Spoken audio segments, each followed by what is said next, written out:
the heat's definitely coming out now. Although funny enough, today it doesn't feel as humid as it was yesterday. I'm just looking at the sky. It's not as it looks like a clear blue sky, but it's really like foggy in a sense. I don't know how to explain it. It's kind of like, I guess it's the heat.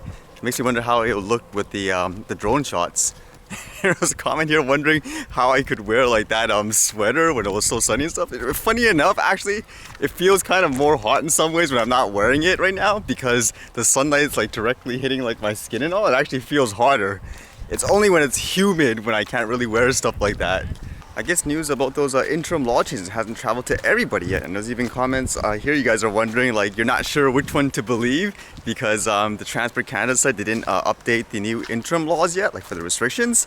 I mean, to my knowledge, they're just really slow in updating that site. I remember even before when the original interim laws came out, they actually still had the old ones like there for weeks, and you had people debating back and forth saying like, no, you're wrong. Like especially with that, even when that Spark came out actually with the for the DGI, like during then, like here in Canada, actually they had those new like, interim laws for a while, as you know, but you still had people like on the internet arguing saying, no, you're wrong, like we can fly this anywhere, look, read this restriction, it says as long as you're under like whatever, like this weight. I was like, no, that's outdated. So I would say the same thing here. Basically it's just outdated, an outdated website. To my knowledge, Transport Canada is just really slow in updating the site. I mean, they still didn't even fix that problem with the drone incident reporting site, the one that I showed you guys way back. So if that says anything, I would go by what's in the Gazette, because technically that should be official.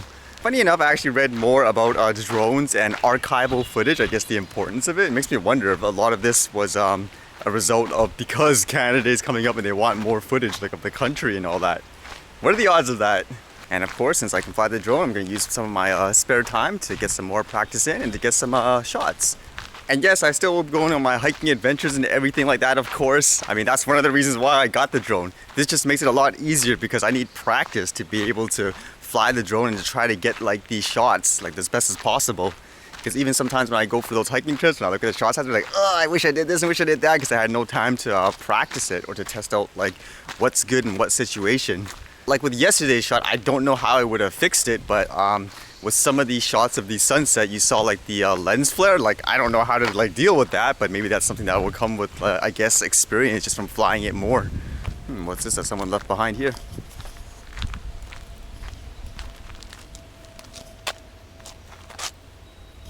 I was gonna say is that like a shirt or towel at first, but I think you guys can tell what this is.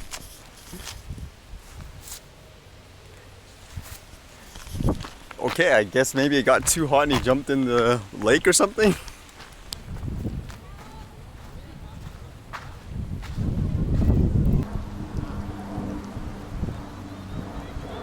Holy, look at those trails of ducks and goose.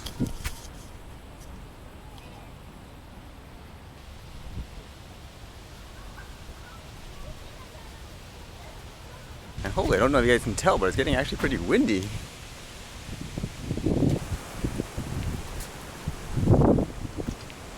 I was also reading a lot of comments how a lot of you guys said you didn't feel the new temporary changes affects much in terms of the people that fly the heavier drones. I mean, that's why I said like even though this is out, I encourage people to continue the conversation still, because obviously it's not perfect. Thank you for everyone's helping to spread the message and answering the questions and all that, because in many ways it's needed. Just like when people say it's not even updated on the actual Transport Canada website. I mean, it requires, I guess, regular people to get the message out there. See how they cut it at a slant? Yes. And a big tree like that, Yeah. they'll cut all the way around it, and it'll be cut down right to a point. I think their night vision's not good. Is it okay? And they're not too good loggers neither.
Oh, what a fantastic example of using the drone in the public. The guy became really fascinated in it. He started to educate me just a bit about, I guess, like animals, I guess nature, like where you can find them. And yeah, that's what I think like a drone is really good for in many ways. And again, when I meet people in the public, they are really curious about it like that. And it reminds me again like about that rule about stay away from like the bystanders. Like what about that? Like that person actually wanted to like come like up to me to learn about the drone. Like in my opinion, that should be okay. Actually, one funny thing about that, he was asking me at first like, oh, so where are you from? I'm like, Vancouver. And immediately his reaction was, oh, so you're a city boy, huh? You're just out here learning about nature now. That's kind of funny when people say that, because I'm always interested to see how people stereotype others just based on little details like that. Because as you guys know, like for me, I can be an outdoorsy guy, like hiking or walking for like, 10 plus kilometers, like no problem. I can be the really technical, geeky guy. It's just a matter of a perspective, I guess. So that's why I hope, doing stuff like this open up people's minds too. But going back to like what I read today about archiving like that Parliament Hill in Canada, in my opinion, that's the good thing about flying the drones and all that. Like for me, even though I do it for fun, I would assume in many ways it does help archive, places in general, like whether it be outdoors or whatever.